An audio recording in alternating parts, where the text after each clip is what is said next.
உலகத்துல ஒரு புஸ்தகன்ற அதை விற்பனை ஆனதும் அதிகமான புஸ்தகம் நம்ம பரிசுத்த வேதாகமம் தான். இந்த புஸ்தகத்தை அடிச்சுக்கிறதுக்கு எந்த புஸ்தகமே கிடையாது. ஆமென், அல்லேலூயா. கை தட்டி இருக்கணும். ஆமென். அதனால அவ்வளவு பெரிய ஒரு வார்த்தை. இந்த வார்த்தையை அதிகமா என்ன பண்ணணும், நம்ம பிடித்து கொள்ள வேண்டும். ஆமென். எல்லாம் கையை விரிங்க பார்ப்போம். இவ்வளவு கையை விரிங்களா பார்ப்போம். இவ்வளவு கை விரிங்களா? ஆமென். கையை விரிச்சிங்களா? இவ்வளவு பணத்தால செய்ய முடியாத காரியத்தை தேவர் நீ சகலத்தையும் செய்ய வல்லவர் என்ற ஒரு வார்த்தை செய்ய முடிச்சிடும். ஆமென், அல்லேலூயா. கோடிக்கணக்கான பணம் செய்ய முடியாத ஒரு பெரிய காரியத்தை அப்பா வார்த்தை ஒரு வார்த்தை போதும். தேவரே நீ சகலத்தையும் செய்ய வல்லவர்.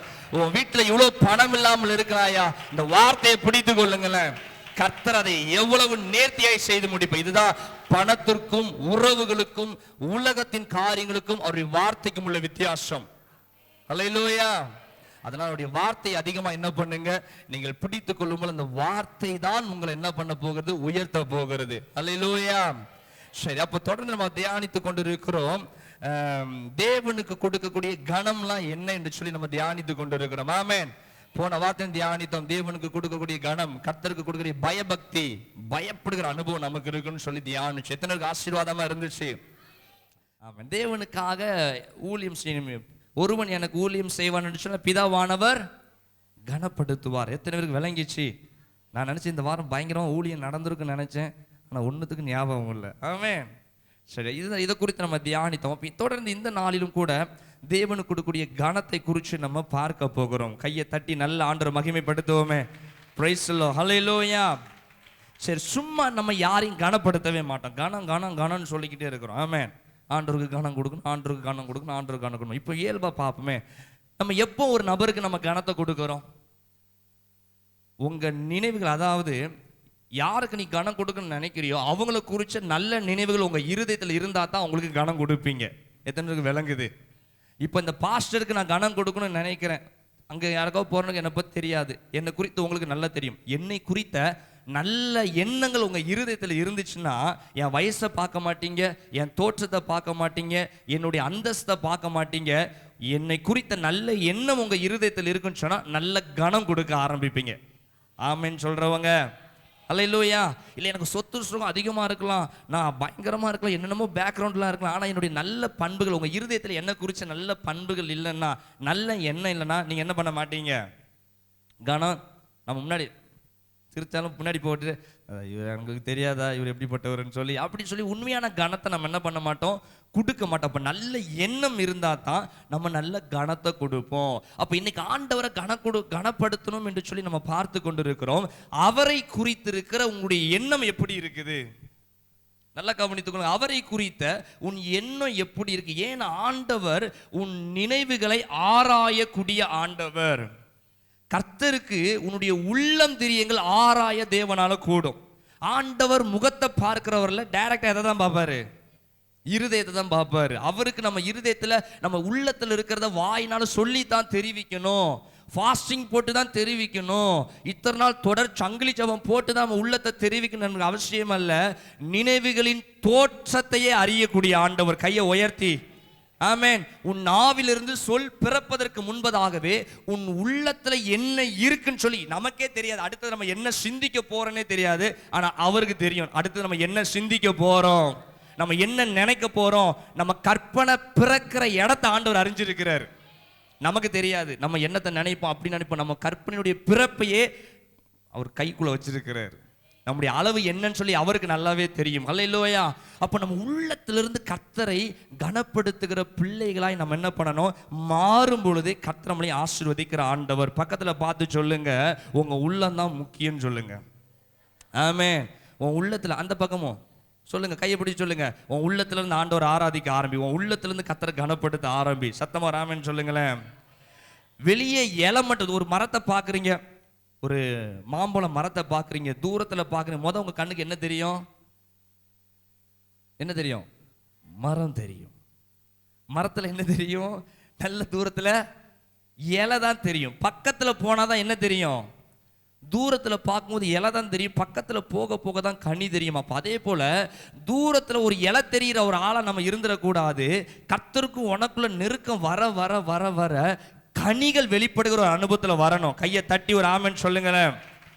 அல்லேலூயா. அதைத்தான் நம்ம தொடர்ந்து தியானித்து கொண்டு இருக்கிறோம். அப்போ ஆண்டவருடைய பார்வையில் நம்ம உள்ளத்திலிருந்து கர்த்தரை ஆராதிக்கும் பொழுது, கனிகளோடு ஆராதிக்கும் பொழுது, கர்த்தருக்கு கொடுக்கக்கூடிய கனத்தோடு நம்ம என்ன பண்ணிக்கொண்டே இருக்கிறோம், அவரை ஆராதித்து கொண்டே இருக்கிறோம். அல்லேலூயா.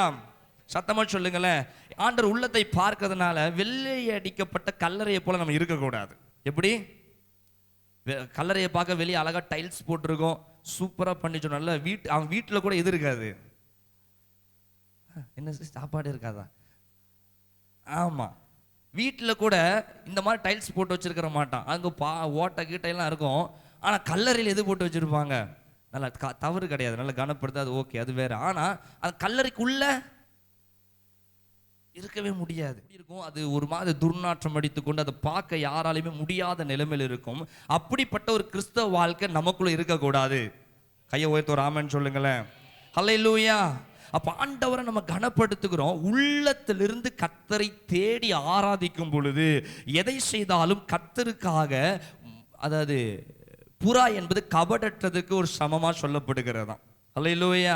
அப்ப கபடற்ற இருதயத்தோட ஆண்டவர் என்ன பண்ணுவோம், தூய்மையான இருதயத்தோட கர்த்தரை தேடும் பொழுது கர்த்தர் நம்மளை ஆசீர்வதிக்கிற ஆண்டவராக இருக்கிறார். சிலர் ஆண்டவரை எப்படி கனப்படுத்துவாங்கன்னா, அவங்களுக்கு அற்புதம் நடந்துச்சுன்னா ஆண்டவரை கனப்படுத்துவாங்க, தேவைகள் சந்திக்கப்பட்ட கர்த்தரை கனப்படுத்துவாங்க, ஜபத்துக்கு விண்ணப்பம் வந்துச்சுன்னா அவங்களுடைய தீர்க்க தரிசனமான வார்த்தை அவங்களுக்கு நேரம் போது, ஒருத்தங்களுக்காக ஜெபிக்கிறோம், நல்ல தீர்க்க தரிசனமான வார்த்தைகளை கர்த்தர் பேசுகிறாரு, முடிஞ்ச உடனே அவங்க முகமே பிரகாசமா இருக்கும். ஆண்டவர் இதே ஒருவேளை எச்சரிப்பாய் தீர்க்க தரிசனம் பேசுறாரா, சில கண்டிப்பாய் பேசுறாரா, உன்னுடைய உள்ளான பாவங்களை குறித்து பேசுறாரா, எந்திரிச்சுக்கிட்டே பார்ப்பாங்களா இல்லை எப்படி பார்ப்பாங்க?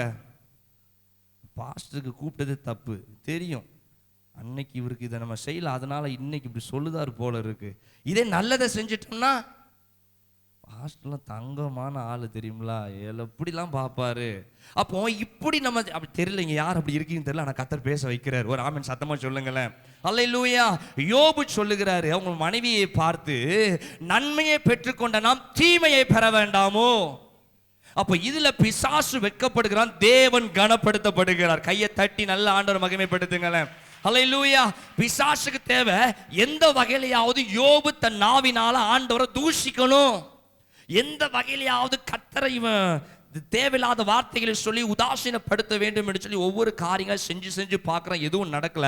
கடைசி மனைவியை என்ன பண்றான், அனுப்பி விடுகிறான். அவங்க மனைவிக்கு பின்னாடி போ போ உன் கணவனை பார்த்து போய் பேசு போ அப்படின்னு சொல்லி மனைவியை ஏவின அப்படின்னா, மனைவி வந்து சொல்லுகிறா, ஏன் இப்படி இருக்கிற, ஜீவனை விட்டுட்டு போக வேண்டியதுதான், தேவனை தூஷிக்க வேண்டியது தானே.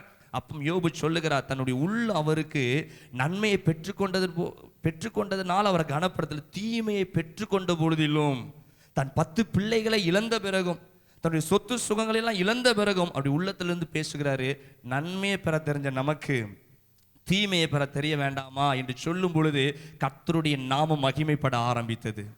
இதுதான் கனம் கர்த்தருக்கு கொடுக்கக்கூடிய. இன்னைக்கு நம்ம எப்படி இருக்கிறோம்? ஒன் சைடே ஆண்டவருக்கு நம்ம கனம் கொடுத்துக்கிட்டு இருக்கிறோமா? சில இழப்புகளிலும் நீ ஆண்டவரை கனப்படுத்துறியா? இல்லாத நேரத்திலையும் கர்த்தருக்காக கொடுத்து ஆண்டவரை கனப்படுத்துறீங்களா? இருக்கும் பொழுது கொடுப்பதல்ல, இல்லாமல் இருக்கும் பொழுது உன் தரித்திரத்துல. அப்போஸ்தலர் சபை நாட்கள்ல தங்களுடைய தரித்திரத்திலிருந்து எடுத்து கொடுத்தாங்களாம். தரித்திரம்னா என்ன நினைக்கிறீங்க? தரித்திரம் அதுக்கு எக்ஸ்பிளைன் சொல்லுங்க பார்ப்போம். தரித்திரம்னா வீட்டில் நல்ல சாப்பாடு இருக்காது, தேவையான வசதிகள் எதுவுமே இருக்காது. இப்படிப்பட்ட சபையில் இருந்து தான் பிள்ளைகள் வேதம் சொல்லுகிறது தங்களுடைய தரித்திரத்திலிருந்து என்ன பண்ணாங்களாம்.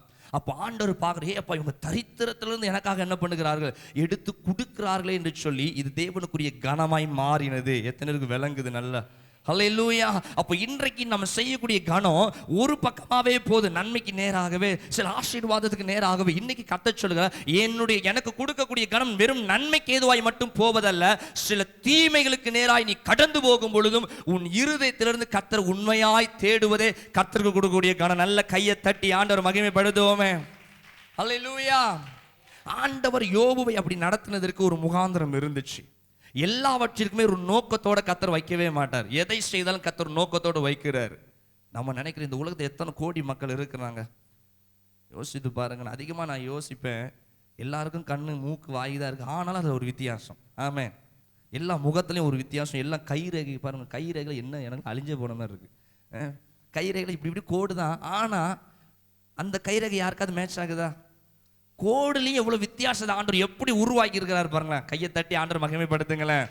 ஆமென். இதே முடிதான், இதே கண்ணு தான், என்னதான் ஒன்று தான். ஆனாலும் அப்போ ஆண்டவர் எவ்வளவு பெரிய ஒரு மகிமையுள்ள ஆண்டவராக இருக்கிறார். கையை உயர்த்து ஒரு ஆமென் சொல்லுங்களேன். அப்போ எத்தனையோ காரியங்களை செய்து படைத்து இருக்கிறார். ஆனால் எல்லாவற்றையும் நோக்கம் இல்லாமல் படைக்கல. உங்களை உருவாக்குனதுக்கு ஒரு நோக்கம், என்ன உருவாக்குனதுக்கு ஒரு நோக்கம். இந்த செடி கிட்டி என்னென்ன உண்டோ எல்லாவற்றையுமே இந்த பூமியில கர்த்தர் உருவாக்குனதற்கு ஒரு நோக்கம் இருக்குது. நோவாவை ஆண்டவர் பேழையை கட்ட சொன்னார். கவனிங்க, மெசேஜுக்குள்ள போறேன் இப்பதான். நோவாவை ஆண்டவர் பேழையை கட்ட சொன்னார். கட்ட சொல்லிட்டு எல்லாத்தையும் உருவாக்குவான்னு சொல்லி மேப்பை கொடுத்துட்டு லாக் எப்படி போடணும் என்கிற வரைபடத்தை மட்டும் நோவாக்கு கொடுக்கல. எல்லாத்தையும் உருவாக்க சொல்லிட்டாரு. நீ அந்த அடுக்கவை, இந்த அடுக்கவை, கீழ் பூசு, அதை பண்ணு, இதை பண்ணு எல்லாம் சொல்லிட்டு லாக்க போடுறதுக்கு மட்டும் நோவாட்ட ஆண்டவர் சொல்ல எல்லாம் செஞ்சு முடிச்சு நோவா பார்க்குறாரு. ஐயோ எதை மறந்துட்டோம், லாக்க மறந்துட்டோம். அப்போதான் ஆண்டவர் சொன்னாரு, நீ உள்ள போ, உன் மனைவி உள்ள போகட்டும், உன் 3 பையன் உள்ள போகட்டும், அவருடைய 3 மனைவிமார் உள்ள போகட்டும். சரி ஆண்டவரே. உள்ள போனோன்னு கர்த்தர் கதவை பூட்டுதாரு. நோவா திரும்பி பார்த்தா கதவு அடைக்கப்பட்டது. கர்த்தர் கதவை அடைத்து வெளியே பூட்ட ஆரம்பிக்கிறார். சத்தமா ராமன் சொல்லுங்களேன். ஆண்டவர் பூட்டுனா ஒரு அர்த்தம் இருக்குது. பக்கத்துல தட்டி சொல்லி, கர்த்தர் பூட்டுனா அதுக்கு ஒரு அர்த்தம் இருக்குது. ஏன்னா இவனுக்கு உள்ள மட்டும் லாக்க வச்சுட்டாங்கன்னு வச்சுக்கீங்களேன், எல்லாம் அவனுக்கு கீழே ஐயோ நான் காப்பாத்துன்னு சொல்லி கத்தும் போது நோவா ரொம்ப இரக்கம் உள்ளவர். நோவா ரொம்ப இரக்கம் உள்ளவர்னால அவங்கள தூக்கிட்டு எங்க வச்சிருவாரு, உள்ள பாவம் உள்ள சந்ததி எதுக்குள்ள பிரவேசிக்க கூடாதுன்னு சொல்லி கர்த்தர் விரும்பினார். ஆமென். ஏன்னா 120 ஆண்டு காலம் வாய்ப்பை கர்த்தர் கொடுக்கிறாரு. மனம் திரும்புன்னு சொல்லி 120 வருஷம் வாய்ப்பை கொடுத்து மனம் திரும்பாதவனை ஆபத்து வந்த உடனே அவன் கண்டிப்பா மனம் திரும்ப தான் செய்வான். பிரச்சனையை பார்த்த உடனே அவன் என்னதான் பண்ணுவான், அந்த மனம் திரும்ப ரொம்ப நேரம் இருக்காது. மழை விட்ட பிறகு மறுபடியும் அவன் என்ன பண்ணிடுவான், திருப்பிக்கிட்டு. அதனால ஆண்டவர் பார்த்தாரு, இது எதுவும் உள்ள வந்துடக்கூடாது என்பதற்காக நான் என்ன பண்றேன், கதவை பூட்டுறேன். ஆமே. இன்னைக்கு சில வாசல் உனக்கு அடைக்கப்படுகிறதா, அதற்கு ஒரு பெரிய திட்டத்தை கர்த்தர் வச்சிருக்கிறாரு. ஆமே. நல்ல கையை தட்டி, தம்பி மாரெல்லாம் கையை தட்டு. அல்லேலூயா. உனக்காக ஒரு இடத்துல வாசலை திறக்கிறாரா, அதற்கு ஒரு பெரிய முகாந்திரம் உண்டு. ஆமே. அவர் பூட்டுற வாசலை யாரும் திறக்கவும் முடியாது, திறக்கிற வாசலை எவனும் அடைக்கவும் முடியாது. எத்தனை பேர் நம்புறீங்க? சத்தமா சொல்லுங்களேன். அல்லேலூயா. ஏற்ற நேரத்தில் அவருடைய வாசல் திறக்கப்பட்டது. நோவாவினுடைய பிள்ளைகளையும் கர்த்தர் வெளியே கொண்டு வந்தார். ஆசீர்வாதமாய் மாறினது. இன்னைக்கு ஆண்டவரே ஏன்பா இந்த இடத்துல எனக்கு வாசல் அடைச்சிங்கன்னு சொல்லி நீ கேட்டுக்கொண்டு இருக்கலாம். இன்னைக்கு கர்த்தர் உன்னை பார்த்து சொல்லுகிறார், இது நல்லது என்பது இன்னைக்கு உனக்கு தெரியாது, சில நாட்கள் கடந்து போன பிறகு தெரியும். இந்த வாசல் அடைச்சது நல்லதுதான் சொல்லி நீ கண்டுகொள்ள ஆரம்பிப்பாய். அல்லேலூயா, அல்லேலூயா. சில இடத்துல நீ ஆசைப்பட்டு போவ, உன்னால அதை செய்யவே முடியாது. ஆனா அந்த இடத்துல ஆண்டவர் வாசலை திறந்து வச்சுட்டு இருப்பாரு. உனக்கு மனசே இருக்காது, எனக்கு அங்க போகவே பிடிக்கல, எனக்கு ஊழியம் பண்ணவே பிடிக்கல. ஆனா ஊழியத்துக்கு வாசலை திறப்பாரு. ஆனா உனக்கு போக மனசே வராது. இத்தனை விளங்குது. நீ ஆசைப்படுவ, அந்த இடத்துல ஆண்டவர் வாசல் அடைச்சு வைப்பாரு. நீ ஆசைப்படவே மாட்ட, அந்த இடத்துல ஆண்டவர் ஓப்பன் த டோர்னு சொல்லி என்ன பண்ணி வச்சிருப்பாரு, வாசலை பெருசா திறந்து வச்சிருப்பாரு. அல்லேலூயா. 12 சீஷர்களுக்கு ஆண்டவர் வாசலை திறந்துதான் வச்சாரு. ஆனா வாசலுக்குள்ள பிரவேசித்து வெறும் பேதுரு மட்டும்தான். எத்தனை பேருக்கு விளங்குது? ஆனா வாசலை திறந்தாச்சு, பேதுரு உள்ள போறாரு. மத்த 11 பேர் இப்படி பார்த்துக்கிட்டே இருக்கான். அவன் நினைச்சா போயிருக்கலாமா, முடியாதா? மற்ற சீஷர்கள் நினைச்சா போயிருக்கலாம், முடியாதா? ஆனா வாசல் ஆண்டவர் சொன்னாரா, பேதுரு மட்டும் நடந்து வர முடியும், வேற யாராலையும் நடந்து வர முடியும்னு சொன்னாரா? இல்லவே இல்லை, எல்லாராலையும் முடியும். ஆனா திறக்கப்பட்ட வாசலுக்குள்ள சிலர் மட்டும் ஒருத்த மட்டும் பிரவேசிக்கிறான். அப்ப இன்னைக்கு கர்த்தர் உன்னை பார்த்து சொல்லுகிறா, அவர் திறக்கிற வாசல்ல நீ போகணும். உனக்கு விருப்பமே இல்லைனாலும் அவர் திறக்கிற வாசல்ல நீ போய்தான் தீரணும். ஆமென். அவர் பூட்டுகிற வாசல்ல நீ காத்திருந்துதான் ஆக வேண்டும். பூட்டினதுக்கு அப்புறம் தட்டிக்கிட்டே இருந்தானா என்னத்துக்கு சொல்லுங்க? பூட்டினதுக்கு அப்புறம் சில ஆள்லாம் பூட்டினது இடத்துல போய் தட்டிக்கிட்டே இருப்பான். பார்த்தா கேளுங்க ஆண்டவரே, கொடுங்க ஆண்டவரே. ஆண்டு சொல்ல, இன்னும் கொஞ்ச நாள் கழிச்சு தான் திறக்கும், இப்போ என்ன பண்ணி வச்சிருக்கேன், அதை சாத்தி தான் வச்சிருக்கிறேன். ஆனால் நம்ம ஆட்கள் என்ன பண்றது, மூட்டிக்கிட்டே இருப்பான். ஆனால் திறந்த வாசலுக்கு நேரம் நின்றுட்டு ஆண்டவர் என்ன காத்திருக்க சொல்லியிருக்கிறாரு, என்ன காத்திருக்க சொல்லியிருக்கிறாரு. காத்திருன்னு சொன்னது பக்கத்தில் இருக்கிற சிஸ்டருக்கு வார்த்தை வந்திருக்கும். ஆண்டவர் உனக்கு வாசலை திறந்துதான் வச்சிருப்பாரு. ஆனா இந்த மாதிரி போய் சொல்லுவோம், என் ஆண்டவர் காத்திருக்க சொல்லியிருக்காரு. திறந்த வாசலுக்கு முன்னாடி நின்றுக்கிட்டு என்ன பண்ணுவாங்க? எத்தனைக்கு விளங்குது? அல்லேலூயா. அப்ப இன்னைக்கு கர்த்தர் உன்னோட சொல்லக்கூடிய காரியம், அவர் திறக்கிறதுக்கு ஒரு முகாந்திரம் இருக்கிறது, அடைப்பதற்கு ஒரு முகாந்திரம். கையை தட்டி நல்ல ஆண்டவர் மகிமைப்படுத்துங்களேன். Praise the Lord. ஆமென். அப்ப ஆண்டவர் செய்யக்கூடிய காரியம் எல்லாவற்றுக்குமே ஒரு நோக்கத்தை கர்த்தர் வச்சிருக்கிறார். மோசே சும்மா இருந்த மோசே நீ பார்வோனுக்கு போப்பான்னு சொல்லி அனுப்புனார். பார்வோன்ட்ட போய் பேசு, என்னென்னமோ அற்புதம்லாம் செஞ்சு மோசை அனுப்புனார். போகும்பொழுது ஆண்டவர் இன்னொரு வேலையை பண்ணிட்டாரு, பார்வோனுடைய இருதயத்தை கடினப்படுத்திட்டார். மோசை போய் நிற்கிறாரு, பார்வோன் விரைச்சிக்கிட்டு நிற்கிறான். அற்புதத்தையும் செஞ்சு பார்க்குறான், ஆனால் பார்வோன் வழியை கொடுக்க மாட்டேன். காரணம் எதனால? தேவன் பார்வோனுடைய இருதயத்தை கடினப்படுத்தினாராம். ஆமே, திருப்பி திருப்பி இதே தான் நடந்துகிட்டு இருக்குது. அப்ப இது என்னன்னா நடக்குதுங்க? அப்ப எதனாலன்னா பார்வோனுடைய இருதயம் கடினப்பட கர்த்தருடைய அற்புதங்கள் மகிமைகள் மிக பெரியதாய் வெளிப்பட ஆரம்பித்தது. சாதாரண ஆண்டவர் உன் வாழ்க்கையில செய்யக்கூடிய காரியம் சாதாரணமா இருக்கக்கூடாதுன்னு சொல்லி கர்த்தர் நினைக்கிறார். சாதாரணமா இருந்துச்சு அதுல ஒண்ணுமே இல்லையே. ஆமே, யாருடைய வாழ்க்கையில சில கடினமான பாதைகள் நீ கடந்து போய் கொண்டிருக்கிறியோ, யாருடைய எல்லைகள் முழுவதும் கடினத்தின் எல்லைகளா இருக்குது, ஒரு ஆசீர்வாதம் வந்தால் அது ரொம்ப கடினப்பட்டு தான் பாஸ்டர் வருது. எங்க வீட்டுல ஆசீர்வாதமே சும்மா வரமா எவனையோ பார்க்குறேன், நல்லா வாழ்ந்துகிட்டு இருக்கான், ஆனால் நான் சின்ன ஆசீர்வாதம் தான் நினைக்கிறேன், சின்ன ஆசை தான் நினைக்கிறேன், அந்த ஆசீர்வாதம் வர்றதுக்கு ரொம்ப கடினமா இருக்குது. ஆண்டவர் ஒன்றை பார்த்துதான் சொல்ல, சில கடினத்தை ஏற்படுத்துவதே ஆண்டவர் தான். சில கடினத்தின் பாதையில் உன்னை நடத்துவதற்கு சிலருடைய மனசு ஏன் அவ்வளவு தூரம் கல்லா மாறுது தெரியுமா? ஏன் தெரியுமா? உன்னுடைய உறவுகள் சில கல்லா மாறுது. ஏன் உன் கணவருடைய இருதயம் சில நேரம் கல்லா மாறுது? அவர் தலையில கல்ல போடுறதுக்கு இல்லை, நீ ஆண்டவருடைய சமூகத்தில் உருவாக்கப்படுவதற்கு. கையை உயர்த்தி வர ஆமென் சொல்லுங்களேன். அல்லேலூயா. ஏன் சில நண்பர்கள் உனக்கு கடினமாகறாங்க? ஏன் உனக்கு வாக்கு கொடுத்தவங்க சிலர் உன்னை மறந்து போகிறாங்கன்னா, கர்த்தர் அந்த இடத்துல அவருடைய நாமம் மகிமைப்பட வேண்டும் என்று விரும்புகிறார். கையை தட்டி நல்ல ஆண்டவர் மகிமைப்படுத்துங்களேன். அல்லேலூயா. அப்ப ஆண்டவர் எல்லாவற்றிற்குமே ஒரு நோக்கத்தின் வழியாகவே உன்னை என்ன பண்ணி கொண்டிருக்கிறார்? நடத்தி கொண்டிருக்கிறார். தாவீது யுத்தத்துக்கு வராரு, ஆனா 40 நாட்கள் எல்லாம் அமர்ந்து நிற்கிறாங்க. அதுலேயும் சவுலும் அந்த இடத்துல தான் இருக்கிறார். வேதம் சவுலை குறித்து முதலாவதாக அறிமுகப்படுத்துகிறது 1 சாமுவேல்ல. அறிமுகப்படுத்தும் போது சவுலை குறித்து சொல்லப்படுகிறது, இன்னாருடைய கோத்திரத்திலிருந்து பராக்கிரமசாலியாகிய சவுல் என்று சொல்லி. அப்ப சவுலை முதலாய் அறிமுகப்படுத்தும் பொழுது அவன் பராக்கிரமசாலின்னு சொல்லப்பட்டிருக்கிறது. அந்த பராக்கிரமசாலி தான் 40 நாள் வெயிட்டிங். யோசித்து பாருங்களேன். சவுலை குறித்து ஆண்டவர் செய்யும் பராக்கிரமசாலி. தாவீதுக்கு அறிமுகம் பராக்கிரமசாலின் என்பது கிடையாது, ஆனால் சவுலுக்கு அறிமுகமே எப்படிதான்? இவன் பராக்கிரமசாலி. ஆனால் பராக்கிரமசாலி 40 நாள் வெயிட்டிங். காரணம் அவன் மேன்மைப்பட வேண்டும் என்பதல்ல, தாவீதை கொண்டு கர்த்தருடைய நாமம் மேன்மைப்பட வேண்டும் என்பதற்காக. இன்னைக்கு கர்த்தர் உனக்கு தீர்க்க தரிசனமாய் சொல்லுகிறா, சில காரியத்துல கர்த்தர் உன்னை வெயிட் பண்ண வைக்கிறாரா, சில இடத்துல உன்னை தயக்கத்தோட வைக்கிறாரா. உன்னால செய்ய முடியும், ஆனால் செய்ய முடியாமல் உன் கைகள் கட்டப்பட்ட நிலைமையில் இருக்கும். ஏனே எனக்கு தெரியல, ஏன் இந்த குழப்பனே எனக்கு தெரியல, ஏன் இந்த பிரச்சனைனே எனக்கு தெரியல, எதனால நான் இங்க போனேன்னு எனக்கு தெரியல, எதனால இதை நான் செஞ்சேன்னு தெரியல. ஆண்டவர் உன்னை பார்த்து இன்னைக்கு உனக்கு பதில் கொடுக்கிறாரு. எல்லாவற்றிற்குமே ஒரு முகாந்திரத்தை கர்த்தர் வச்சிருக்கிறார், எல்லாவற்றுக்கும் ஒரு நோக்கத்தை கர்த்தர் வச்சிருக்கிறார். நம்புற பிள்ளைங்க தலைக்கு மேல கையை தட்டி நல்ல ஆண்டவர் மகிமைப்படுத்த ஆரம்பிப்போமே. அல்லேலூயா. அப்ப இன்றைக்கு ஆண்டவர் உன்னோட சொல்லக்கூடிய காரியம், தேவனை கனப்படுத்துகிறதுல இன்னொரு பகுதியை நம்ம பார்க்க போகிறோம். அவர் உன்னை இந்த பூமியில எந்த நோக்கத்தோட உருவாக்குனாரோ எழுதி வச்சுக்கொள்ளுங்க.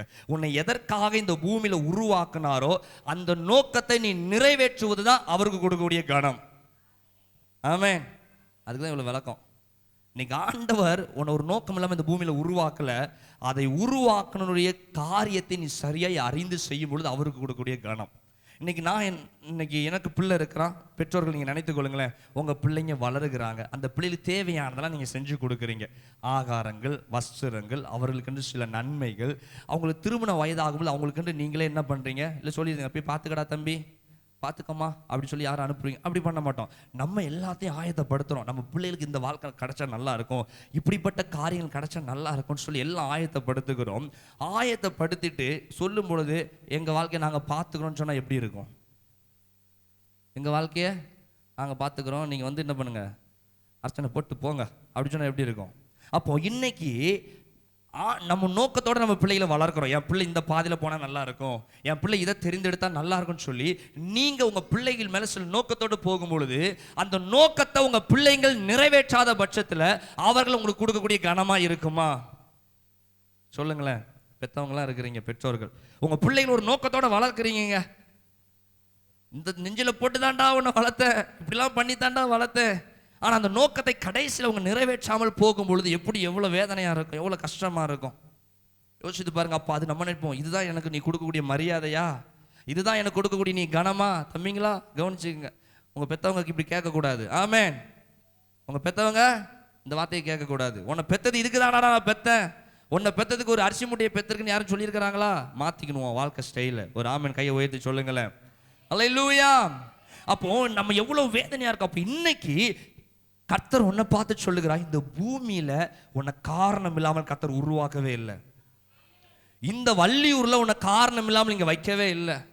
நீ எந்த இடத்துல இருந்து வந்திருந்தாலும் சரி, இந்த சபைக்கு உங்களை கொண்டு வந்தது காரணம் இல்லாமல் கொண்டு வரவே இல்லை. இன்னைக்கு இந்த வார்த்தையை கர்த்தர் உனக்கு கேட்க வச்சிருக்கிறாரா? இந்த நிகழ்ச்சியை உன்னை பார்க்க வச்சுக்கிட்டு இருக்கிறாரா? ஒரு காரணம் இல்லாமல் எதையுமே கர்த்தர் செய்யல. எல்லாவற்றுக்கும் ஒரு முகாந்திரம் உண்டு. ஆமென். அப்போ உன்னை உருவாக்கின நோக்கத்தை நீ சரியாய் அறிந்து கொண்டு அதற்கேற்ற பாதையில நீ போகும் பொழுதுதான் கர்த்தருக்கு கொடுக்கக்கூடிய உண்மையான கனம். அல்லேலூயா.